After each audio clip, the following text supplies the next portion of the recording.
পাল্টা খাচ্ছে অপর পার, তলিয়ে যাচ্ছে বাড়ির পর বাড়ি। এই পরিস্থিতিতে গঙ্গার ভাঙনকে জাতীয় বিপর্যয় ঘোষণা করার দাবি সিপিআইএম এর। ভাঙন প্রতিরোধের দাবিতে ফরাক্কা ব্যারেজের জেনারেল ম্যানেজারকে আজ ডেপুটেশন দিল সিপিআইএম। ফরাক্কায় মিছিল করল সিপিএম।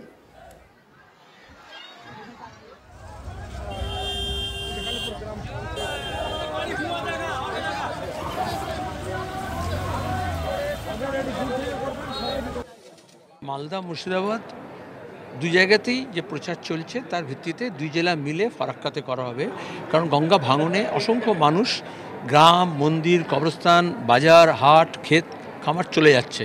কেন্দ্র এবং রাজ্য সরকারের যে দায়িত্ব ছিল গঙ্গা ভাঙন রোধ করার জন্য, বিশেষত ফারাক্কা ব্যারেজ তৈরি করার পরে এটা সেন্ট্রাল গভর্নমেন্ট দায়িত্ব নিয়েছিল যে এই ব্যারেজ হলে ভাঙন হবে, কিন্তু সেটা কেন্দ্রীয় সরকার জায়গাটা কমিয়ে দিয়েছে তাদের এখতিয়ারটা।